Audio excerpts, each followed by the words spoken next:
Video ਦੇਖ ਰਹੇ ਸਾਰੇ ਦਰਸ਼ਕਾਂ ਨੂੰ ਪਿਆਰ ਭਰੀ ਸਤਿ ਸ਼੍ਰੀ ਅਕਾਲ। ਤੁਹਾਡਾ ਆਪਣੇ YouTube ਚੈਨਲ ਬੈਟਰ ਲਾਈਵਜ਼ ਵਿੱਚ ਸਵਾਗਤ ਹੈ। ਪਿਛਲੀ ਵੀਡੀਓ ਵਿੱਚ ਅਸੀਂ ਤੁਹਾਨੂੰ ਦੱਸਿਆ ਸੀ ਕਿ ਚਾਲੂ ਸਾਲ 2021 ਦੌਰਾਨ ਸਰਕਾਰ ਵੱਲੋਂ ਪੰਜਾਬ ਵਿੱਚ ਝੋਨੇ ਦੀ ਖਰੀਦ ਜ਼ਮੀਨ ਦੇ ਰਿਕਾਰਡ ਦੇ ਆਧਾਰ ਤੇ ਕੀਤੀ ਜਾਣੀ ਹੈ। ਅੱਜ ਵੀ ਅਸੀਂ ਆੜ੍ਹਤੀ ਅਤੇ ਕਿਸਾਨ ਵੀਰਾਂ ਲਈ ਜ਼ਰੂਰੀ ਸੂਚਨਾ ਲੈ ਕੇ ਆਏ ਹਾਂ। ਇਸ ਕੰਮ ਲਈ ਸਭ ਤੋਂ ਪਹਿਲਾਂ ਸਾਡੇ ਆੜ੍ਹਤੀ ਵੀਰਾਂ ਵੱਲੋਂ ਆਪਣੇ ਕਿਸਾਨ ਵੀਰਾਂ ਦਾ ਜ਼ਰੂਰੀ ਡਾਟਾ ਇਕੱਤਰ ਕਰਕੇ ਮੰਡੀਕਰਨ ਪੋਰਟਲ ਤੇ ਆਪਣੀ ਲੌਗਇਨ ਆਈਡੀ ਵਿੱਚ ਜ਼ਮੀਨ ਦਾ ਰਿਕਾਰਡ ਮੈਪ ਕੀਤਾ ਜਾਣਾ ਹੈ। ਜ਼ਮੀਨ ਸੰਬੰਧੀ ਜੋ ਜ਼ਰੂਰੀ ਡਾਟਾ ਇਕੱਤਰ ਕੀਤਾ ਜਾਣਾ ਸੀ ਉਹ ਤੁਸੀਂ ਪਿਛਲੀ ਵੀਡੀਓ ਵਿੱਚ ਜਾਣ ਚੁੱਕੇ ਹੋ। ਅੱਜ ਅਸੀਂ ਆੜ੍ਹਤੀ ਵੀਰਾਂ ਨੂੰ ਆਪਣੀ ਲੌਗਇਨ ਆਈਡੀ ਵਿੱਚ ਕਿਸਾਨਾਂ ਦੀ ਜ਼ਮੀਨ ਮੈਪ ਕਰਨ ਦਾ ਸਟੈਪ ਬਾਏ ਸਟੈਪ ਤਰੀਕਾ ਪੂਰੀ ਡਿਟੇਲ ਵਿੱਚ ਦੱਸਣ ਜਾ ਰਹੇ ਹਾਂ। ਸੋ ਇਸ ਵੀਡੀਓ ਨੂੰ ਅਖੀਰ ਤੱਕ ਦੇਖਦੇ ਰਹੋ ਅਤੇ ਇਸ ਵੀਡੀਓ ਵਿੱਚ ਵੱਖ-ਵੱਖ ਹਿੱਸਿਆਂ ਵਿੱਚ ਦੱਸੀਆਂ ਗਈਆਂ ਜ਼ਰੂਰੀ ਸੂਚਨਾਵਾਂ ਅਤੇ ਨੁਕਤਿਆਂ ਨੂੰ ਨੋਟ ਕਰਨ ਦੀ ਸਲਾਹ ਵੀ ਦਿੱਤੀ ਜਾਂਦੀ ਹੈ। ਜ਼ਮੀਨ ਮੈਪ ਕਰਨ ਤੋਂ ਪਹਿਲਾਂ ਇੱਕ ਜ਼ਰੂਰੀ ਸੂਚਨਾ ਹੈ। ਇਸ ਕੰਮ ਲਈ ਤੁਹਾਡੇ ਕੰਪਿਊਟਰ ਦੇ ਬਰਾਊਜ਼ਰ ਵਿੱਚ ਸਾਨੂੰ ਪੰਜਾਬੀ ਭਾਸ਼ਾ ਵਿੱਚ ਜ਼ਮੀਨ ਦੇ ਮਾਲਕ ਦਾ ਨਾਮ ਲਿਖਣ ਦੀ ਜ਼ਰੂਰਤ ਪਵੇਗੀ।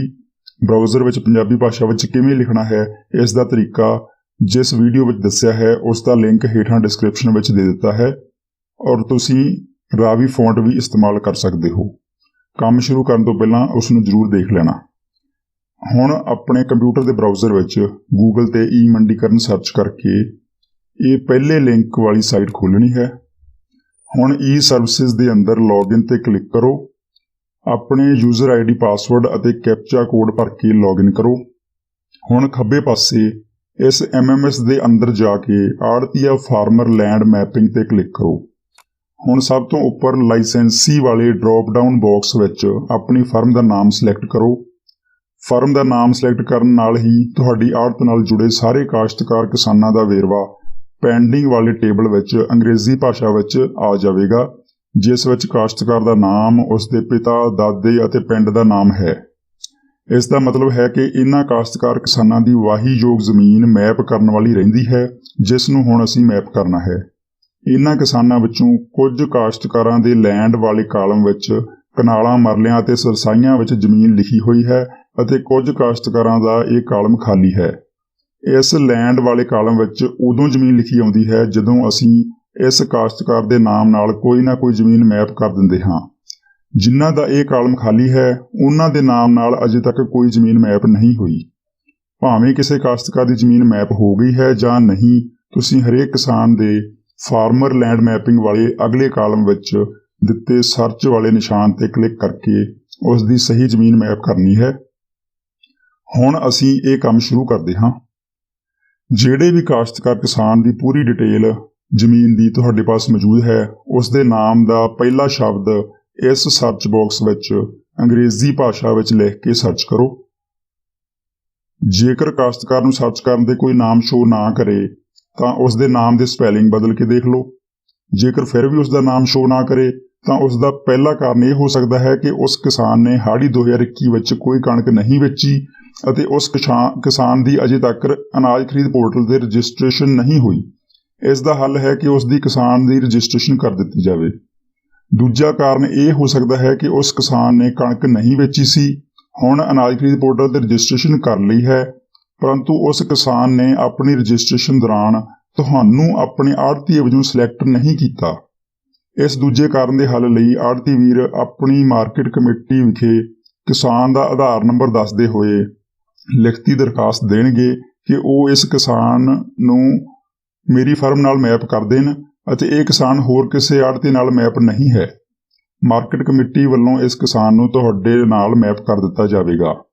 ਤੀਜਾ ਕਾਰਨ ਇਹ ਹੋ ਸਕਦਾ ਹੈ ਕਿ ਜੇਕਰ ਕਿਸਾਨ ਨੇ ਆਪਣਾ ਆੜ੍ਹਤੀਆ ਇਸ ਵਾਰ ਬਦਲ ਲਿਆ ਹੈ ਅਤੇ ਨਵੇਂ ਆੜ੍ਹਤੀਏ ਦੀ ਆਈਡੀ ਵਿੱਚ ਇਹ ਕਿਸਾਨ ਸ਼ੋਅ ਨਹੀਂ ਕਰ ਰਿਹਾ ਅਤੇ ਇਹ ਹੋ ਸਕਦਾ ਹੈ ਕਿ ਪੁਰਾਣਾ ਆੜ੍ਹਤੀਆ ਇਸ ਕਿਸਾਨ ਦੀ ਜ਼ਮੀਨ ਨੂੰ ਮੈਪ ਨਾ ਕਰੇ, ਤਾਂ ਇਸ ਕੇਸ ਵਿੱਚ ਕਿਸਾਨ ਆਪਣੀ ਮਾਰਕੀਟ ਕਮੇਟੀ ਦੇ ਦਫ਼ਤਰ ਵਿੱਚ ਜਾ ਕੇ ਉੱਥੇ ਵੀ ਆਪਣੀ ਜ਼ਮੀਨ ਖੁਦ ਮੈਪ ਕਰਵਾ ਸਕਦਾ ਹੈ।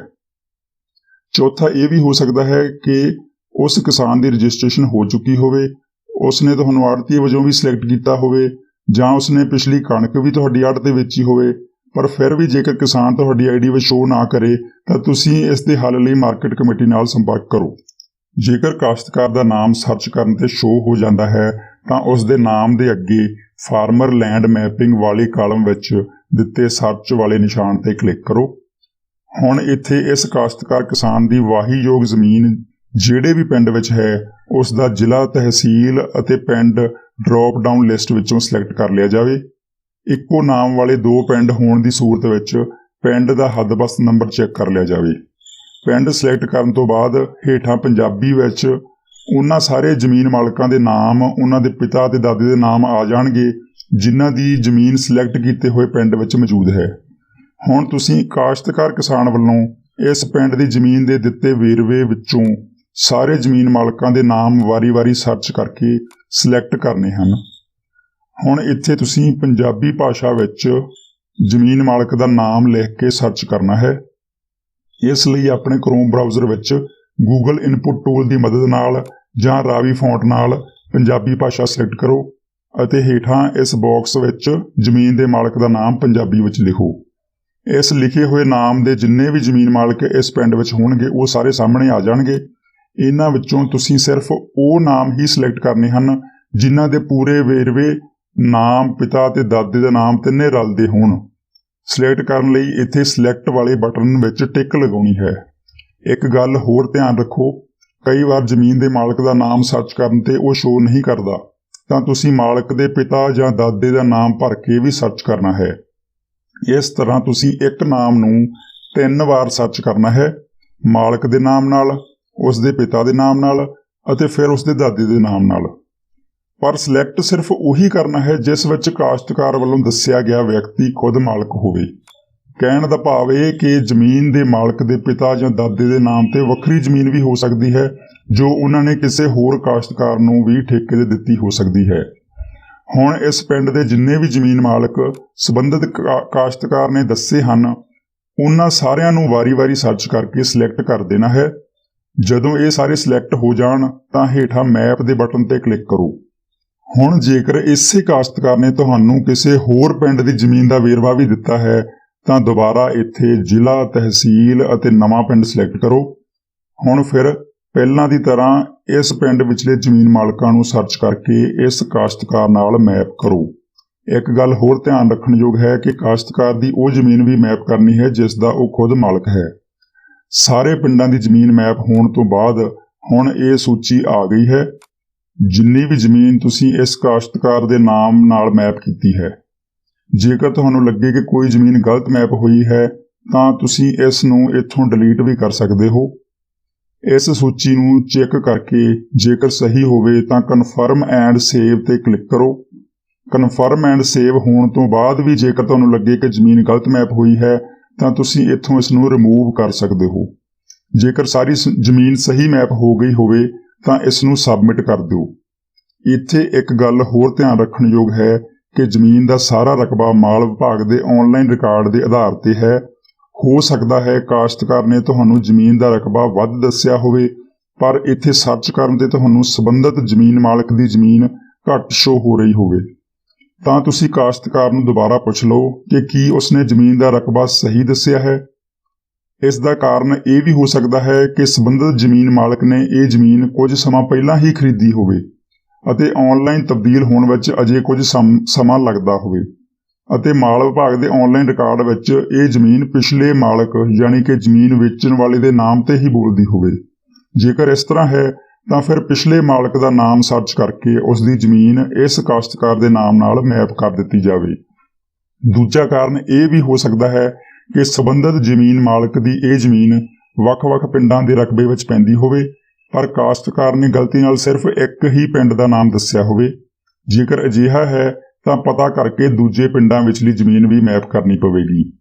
ਇਹ ਵੀ ਹੋ ਸਕਦਾ ਹੈ ਕਿ ਕਾਸ਼ਤਕਾਰ ਨੇ ਜਿਸ ਵਿਅਕਤੀ ਦੀ ਜ਼ਮੀਨ ਠੇਕੇ ਤੇ ਲਈ ਹੈ ਜ਼ਮੀਨ ਅਸਲ ਵਿੱਚ ਉਸ ਦੇ ਘਰ ਦੇ ਕਿਸੇ ਹੋਰ ਮੈਂਬਰ ਦੇ ਨਾਮ ਤੇ ਹੋਵੇ। ਇਸ ਬਾਰੇ ਵੀ ਪਤਾ ਕਰ ਲਿਆ ਜਾਵੇ। ਹੁਣ ਦੁਬਾਰਾ ਪੈਂਡਿੰਗ ਸੂਚੀ ਵਾਲੇ ਸਰਚ ਬਾਕਸ ਵਿੱਚ ਉਸੇ ਕਾਸ਼ਤਕਾਰ ਦਾ ਨਾਮ ਅੰਗਰੇਜ਼ੀ ਵਿੱਚ ਸਰਚ ਕਰੋ ਜਿਸ ਦੀ ਜ਼ਮੀਨ ਅਸੀਂ ਹੁਣੇ ਮੈਪ ਕੀਤੀ ਹੈ। ਇੱਥੇ ਇਸ ਕਾਸ਼ਤਕਾਰ ਦੀ ਵਾਹੀਯੋਗ ਜ਼ਮੀਨ ਦਾ ਕੁੱਲ ਰਕਬਾ ਕਨਾਲਾਂ, ਮਰਲਿਆਂ ਅਤੇ ਸਰਸਾਈਆਂ ਵਿੱਚ ਸ਼ੋ ਹੋਵੇਗਾ ਜੋ ਉਸ ਦੇ ਨਾਲ ਮੈਪ ਕੀਤਾ ਗਿਆ ਹੈ। ਹੁਣ ਅਸੀਂ ਪਰਮਲ ਝੋਨੇ ਦੀ ਬਿਜਾਈ ਦਾ ਵੇਰਵਾ ਅਪਡੇਟ ਕਰਨਾ ਹੈ। ਇਸ ਲਈ ਸੋਇੰਗ ਡਿਟੇਲ ਵਾਲੇ ਕਾਲਮ ਵਿੱਚ ਅਪਡੇਟ ਤੇ ਕਲਿੱਕ ਕਰੋ। ਇੱਥੇ ਹੁਣ ਉਹੀ ਮਾਲਕਾਂ ਦਾ ਵੇਰਵਾ ਆ ਗਿਆ ਹੈ ਜਿਨ੍ਹਾਂ ਦੀ ਜ਼ਮੀਨ ਇਸ ਕਾਸ਼ਤਕਾਰ ਨਾਲ ਮੈਪ ਕੀਤੀ ਸੀ। ਟੋਟਲ ਲੈਂਡ ਵਾਲੇ ਕਾਲਮ ਵਿੱਚ ਇਸ ਮਾਲਕ ਦੀ ਮਾਲ ਵਿਭਾਗ ਦੇ ਰਿਕਾਰਡ ਦੇ ਆਧਾਰ ਤੇ ਕੁੱਲ ਜ਼ਮੀਨ ਲਿਖੀ ਹੋਈ ਹੈ। ਟਾਈਪ ਵਾਲੇ ਕਾਲਮ ਵਿੱਚ ਅਸੀਂ ਕਾਸ਼ਤ ਸ਼੍ਰੇਣੀ ਸਿਲੈਕਟ ਕਰਨੀ ਹੈ। ਜਿਹੜੀ ਜ਼ਮੀਨ ਦਾ ਮਾਲਕ ਕਾਸ਼ਤਕਾਰ ਖੁਦ ਹੈ ਉਸ ਦੀ ਟਾਈਪ ਖੁਦ ਕਾਸ਼ਤ ਸਿਲੈਕਟ ਕਰਨੀ ਹੈ। ਜਿੱਥੇ ਕਾਸ਼ਤਕਾਰ ਨੇ ਜ਼ਮੀਨ ਠੇਕੇ ਤੇ ਲਈ ਹੈ ਉੱਥੇ ਟਾਈਪ ਵਿੱਚ ਪਟੇਦਾਰ ਕਿਰਾਏਦਾਰ ਸਿਲੈਕਟ ਕਰਨਾ ਹੈ। ਬਾਕੀ ਕੋਈ ਹੋਰ ਕਿਸਮ ਹੋਵੇ ਜਿਵੇਂ ਕਿ ਕਾਸ਼ਤਕਾਰ ਆਪਣੇ ਪਿਤਾ ਪੁੱਤਰ ਮਾਤਾ ਆਦਿ ਰਿਸ਼ਤੇਦਾਰ ਦੀ ਜ਼ਮੀਨ ਵਾਹੁੰਦਾ ਹੋਵੇ ਤਾਂ ਉੱਥੇ ਟਾਈਪ ਵਿੱਚ ਅਦਰ ਸਿਲੈਕਟ ਕਰੋ। ਲੋੜ ਅਨੁਸਾਰ ਟਾਈਪ ਸਿਲੈਕਟ ਕਰਨ ਤੋਂ ਬਾਅਦ ਏਰੀਆ ਅੰਡਰ ਪੈਡੀ ਕਲਟੀਵੇਸ਼ਨ ਵਾਲੇ ਕਾਲਮ ਵਿੱਚ ਸਿਰਫ ਪਰਮਲ ਝੋਨੇ ਦੀ ਬਿਜਾਈ ਦਾ ਰਕਬਾ ਕਨਾਲਾਂ ਮਰਲਿਆਂ ਜਾਂ ਸਰਸਾਈਆਂ ਵਿੱਚ ਭਰਨਾ ਹੈ। ਫਿਰ ਸੇਵ ਦੇ ਬਟਨ ਤੇ ਕਲਿੱਕ ਕਰਨਾ ਹੈ। ਅਗਲੀ ਸਕਰੀਨ ਤੇ ਸਿਰਫ ਸਬਮਿਟ ਤੇ ਹੀ ਕਲਿੱਕ ਕਰਨਾ ਹੈ। ਜੇਕਰ ਇਹ ਗਲਤ ਸੇਵ ਹੋ ਜਾਵੇ ਤਾਂ ਘਬਰਾਉਣ ਦੀ ਜ਼ਰੂਰਤ ਨਹੀਂ, ਇਸ ਨੂੰ ਤੁਸੀਂ ਕਦੇ ਵੀ ਐਡਿਟ ਜਾਂ ਡਿਲੀਟ ਕਰ ਸਕਦੇ ਹੋ। ਇਸ ਤਰ੍ਹਾਂ ਸਾਰੇ ਜ਼ਮੀਨ ਮਾਲਕਾਂ ਦੀ ਜ਼ਮੀਨ ਵਿੱਚ ਕਾਸ਼ਤ ਸ਼੍ਰੇਣੀ ਸਿਲੈਕਟ ਕਰਦੇ ਹੋਏ ਇਸ ਕਾਸ਼ਤਕਾਰ ਦੀ ਬਿਜਾਈ ਦਾ ਰਕਬਾ ਸੇਵ ਕਰ ਦਿਓ। ਸਿਰਫ ਉਦਾਹਰਨ ਦੇ ਤੌਰ ਤੇ ਜੇਕਰ ਕਾਸ਼ਤਕਾਰ ਨੇ ਕਿਸੇ ਮਾਲਕ ਦੀ 10 ਕਨਾਲਾਂ ਜ਼ਮੀਨ ਵਿੱਚੋਂ 5 ਕਨਾਲ ਠੇਕੇ ਤੇ ਲਈ ਹੈ, ਇਸ ਵਿੱਚੋਂ ਵੀ 3 ਕਨਾਲਾਂ ਵਿੱਚ ਹੀ ਪਰਮਲ ਝੋਨਾ ਬੀਜਿਆ ਹੈ ਤਾਂ ਸੋਇੰਗ ਡਿਟੇਲ ਵਾਲੇ ਕਾਲਮ ਵਿੱਚ 3 ਕਨਾਲ ਹੀ ਭਰਨਾ ਹੈ, ਸਾਰੀ 10 ਕਨਾਲ ਜਾਂ 5 ਕਨਾਲ ਨਹੀਂ ਭਰਨੀ। ਇੱਥੇ ਇਹ ਧਿਆਨ ਰੱਖਣ ਯੋਗ ਵੀ ਹੈ ਕਿ ਸੰਬੰਧਿਤ ਜ਼ਮੀਨ ਮਾਲਕ ਦੀ ਕੁੱਲ ਜ਼ਮੀਨ ਤੋਂ ਵੱਧ ਬਿਜਾਈ ਦਾ ਰਕਬਾ ਨਹੀਂ ਭਰਿਆ ਜਾ ਸਕਦਾ। ਦੂਜੀ ਗੱਲ, ਜੇਕਰ ਕਿਸੇ ਜ਼ਮੀਨ ਮਾਲਕ ਦੀ ਇੱਕੋ ਜ਼ਮੀਨ ਨੂੰ ਵੱਖ-ਵੱਖ ਕਾਸ਼ਤਕਾਰ ਆਪਣੇ ਨਾਲ ਮੈਪ ਕਰਕੇ ਬਿਜਾਈ ਦਾ ਰਕਬਾ ਅਪਡੇਟ ਕਰ ਦੇਣ ਤਾਂ ਇਹ ਹਰੇ ਰੰਗ ਵਿੱਚ ਲਿਖਿਆ ਰਕਬਾ ਲਾਲ ਰੰਗ ਵਿੱਚ ਆ ਜਾਵੇਗਾ, ਪਰ ਇਸ ਨੂੰ ਸੇਵ ਕਰਨ ਵਿੱਚ ਤੁਹਾਨੂੰ ਕੋਈ ਦਿੱਕਤ ਨਹੀਂ ਆਵੇਗੀ। ਆੜ੍ਹਤੀ ਵੀਰਾਂ ਨੂੰ ਸੁਝਾਅ ਦਿੱਤਾ ਜਾਂਦਾ ਹੈ ਕਿ ਉਹ ਲਾਲ ਰੰਗ ਨੂੰ ਅਣਗੌਲਿਆ ਕਰਕੇ ਬਿਜਾਈ ਦਾ ਰਕਬਾ ਅਪਡੇਟ ਕਰਕੇ ਸੇਵ ਕਰ ਦੇਣ। ਹੋ ਸਕਦਾ ਹੈ ਕਿ ਕਿਸੇ ਹੋਰ ਕਾਸ਼ਤਕਾਰ ਨੇ ਗਲਤ ਮੈਪਿੰਗ ਕੀਤੀ ਹੋਵੇ। ਇਸ ਬਾਰੇ ਮਾਰਕੀਟ ਕਮੇਟੀ ਬਾਅਦ ਵਿੱਚ ਆਪੇ ਵੈਰੀਫਾਈ ਕਰੇਗੀ ਕਿ ਇਹ ਡਬਲ ਮੈਪਿੰਗ ਕਿੱਥੇ ਹੋਈ ਹੈ ਅਤੇ ਗਲਤ ਮੈਪਿੰਗ ਨੂੰ ਦਰੁਸਤ ਕਰਵਾਏਗੀ। ਹੁਣ ਅਖੀਰ ਵਿੱਚ ਇਸ ਪੇਜ ਦੇ ਹੇਠਾਂ ਕੁੱਲ ਮਾਲਕੀ ਜ਼ਮੀਨ ਅਤੇ ਪਰਮਲ ਝੋਨੇ ਦੀ ਕਾਸ਼ਤ ਦੇ ਰਕਬੇ ਦਾ ਜੋੜ ਸ਼ੋ ਹੋ ਜਾਂਦਾ ਹੈ, ਜਿਸ ਨੂੰ ਤੁਸੀਂ ਚੈੱਕ ਕਰ ਸਕਦੇ ਹੋ। ਹੁਣ ਤੁਸੀਂ ਸਬਮਿਟ ਬਟਨ ਪ੍ਰੈਸ ਕਰਕੇ ਹਾਂ ਤੇ ਕਲਿੱਕ ਕਰਨਾ ਹੈ। ਹੁਣ ਇਸ ਕਾਸ਼ਤਕਾਰ ਦਾ ਨਾਮ ਪੈਂਡਿੰਗ ਵਾਲੀ ਸੂਚੀ ਵਿੱਚੋਂ ਨਿਕਲ ਕੇ ਹੇਠਾਂ ਅਪਡੇਟਡ ਵਾਲੀ ਸੂਚੀ ਵਿੱਚ ਆ ਜਾਵੇਗਾ। ਇਸ ਦਾ ਮਤਲਬ ਹੈ ਕਿ ਇਸ ਕਾਸ਼ਤਕਾਰ ਦੀ ਲੈਂਡ ਮੈਪਿੰਗ ਅਤੇ ਕਾਸ਼ਤ ਕੀਤੀ ਜ਼ਮੀਨ ਦਾ ਵੇਰਵਾ ਅਪਡੇਟ ਹੋ ਗਿਆ ਹੈ। ਹੁਣ ਵੀ ਜੇਕਰ ਤੁਹਾਨੂੰ ਲੱਗੇ ਕਿ ਇਸ ਕਾਸ਼ਤਕਾਰ ਦੀ ਲੈਂਡ ਮੈਪਿੰਗ ਜਾਂ ਕਾਸ਼ਤ ਕੀਤੀ ਜ਼ਮੀਨ ਵਿੱਚ ਕੋਈ ਗਲਤੀ ਰਹਿ ਗਈ ਹੋਵੇ ਜਾਂ ਕੁਝ ਹੋਰ ਅਪਡੇਟ ਕਰਨਾ ਹੋਵੇ ਤਾਂ ਫਿਰ ਤੁਸੀਂ ਇਸ ਕਾਸ਼ਤਕਾਰ ਕਿਸਾਨ ਦੇ ਨਾਮ ਦੇ ਅੱਗੇ ਇਸ ਜਗ੍ਹਾ ਤੇ ਲਿਖੇ ਅਨਮੈਪ ਨੂੰ ਕਲਿੱਕ ਕਰਕੇ ਇਸ ਨੂੰ ਦੁਬਾਰਾ ਪੈਂਡਿੰਗ ਸੂਚੀ ਵਿੱਚ ਪਾ ਸਕਦੇ ਹੋ ਅਤੇ ਹੁਣੇ ਦੱਸੇ ਸਾਰੇ ਤਰੀਕੇ ਨਾਲ ਦੁਬਾਰਾ ਮੈਪਿੰਗ ਕੀਤੀ ਜਾ ਸਕਦੀ ਹੈ। ਇਸੇ ਤਰ੍ਹਾਂ ਤੁਸੀਂ ਆਪਣੀ ਆੜ੍ਹਤ ਨਾਲ ਜੁੜੇ ਸਾਰੇ ਕਾਸ਼ਤਕਾਰ ਕਿਸਾਨਾਂ ਦੀ ਜ਼ਮੀਨ ਦਾ ਡਾਟਾ ਆਨਲਾਈਨ ਅਪਡੇਟ ਕਰਨਾ ਹੈ। ਆਖਰ ਵਿੱਚ ਆੜ੍ਹਤੀ ਵੀਰਾਂ ਅਤੇ ਕਾਸ਼ਤਕਾਰ ਕਿਸਾਨਾਂ ਲਈ ਇੱਕ ਜ਼ਰੂਰੀ ਸੂਚਨਾ ਹੈ। ਜੇਕਰ ਕਾਸ਼ਤਕਾਰ ਕਿਸਾਨ ਦੇ ਨਾਵਾਂ ਵਿੱਚ ਰਜਿਸਟ੍ਰੇਸ਼ਨ ਸਮੇਂ ਕੋਈ ਗਲਤੀ ਰਹਿ ਗਈ ਸੀ ਤਾਂ ਉਹ ਕਿਸਾਨ ਦੇ ਲੌਗਇਨ ਵਿੱਚ ਅਪਡੇਟ ਕਰ ਸਕਦਾ ਹੈ, ਪਰ ਇਹ ਅਪਡੇਟ ਸਿਰਫ ਆਧਾਰ ਕਾਰਡ ਵਿੱਚ ਦਰਜ ਨਾਵਾਂ ਦੇ ਅਨੁਸਾਰ ਹੀ ਹੋਵੇਗੀ, ਨਹੀਂ ਤਾਂ ਸਿਸਟਮ ਇਸ ਨੂੰ ਅਪਡੇਟ ਨਹੀਂ ਕਰੇਗਾ। ਅੱਜ ਦੀ ਵੀਡੀਓ ਵਿੱਚ ਇੰਨਾ ਹੀ। ਹੋਰ ਨਵਾਂ ਅਪਡੇਟ ਅਗਲੀ ਵੀਡੀਓ ਵਿੱਚ। ਉਮੀਦ ਹੈ ਤੁਸੀਂ ਇਸ ਨੂੰ ਆਸਾਨੀ ਨਾਲ ਸਿੱਖ ਲਿਆ ਹੋਵੇਗਾ। ਜੇਕਰ ਇਸ ਵਿੱਚ ਕੋਈ ਦਿੱਕਤ ਆਵੇ ਤਾਂ ਤੁਸੀਂ ਕਮੈਂਟ ਬਾਕਸ ਵਿੱਚ ਆਪਣਾ ਸਵਾਲ ਲਿਖ ਸਕਦੇ ਹੋ, ਨਹੀਂ ਤਾਂ ਤੁਸੀਂ ਆਪਣੀ ਮਾਰਕੀਟ ਕਮੇਟੀ ਨਾਲ ਵੀ ਸੰਪਰਕ ਕਰ ਸਕਦੇ ਹੋ। ਜੇਕਰ ਅੱਜ ਦੀ ਵੀਡੀਓ ਤੁਹਾਨੂੰ ਚੰਗੀ ਲੱਗੀ ਤਾਂ ਇਸ ਨੂੰ ਜ਼ਿਆਦਾ ਤੋਂ ਜ਼ਿਆਦਾ ਲਾਈਕ ਐਂਡ ਸ਼ੇਅਰ ਕਰ ਦਿਓ। ਹੋਰ ਵੀ ਬਹੁਤ ਸਾਰੀਆਂ ਜਾਣਕਾਰੀ ਭਰਪੂਰ ਵੀਡੀਓਜ਼ ਨੂੰ ਦੇਖਣ ਲਈ ਇਸ ਚੈਨਲ ਨੂੰ ਸਬਸਕ੍ਰਾਈਬ ਕਰਕੇ ਬੈਲ ਆਈਕਨ ਪ੍ਰੈਸ ਕਰੋ ਅਤੇ ਆਉਣ ਵਾਲੀਆਂ ਵੀਡੀਓਜ਼ ਦੀ ਨੋਟੀਫਿਕੇਸ਼ਨ ਪ੍ਰਾਪਤ ਕਰੋ। ਧੰਨਵਾਦ।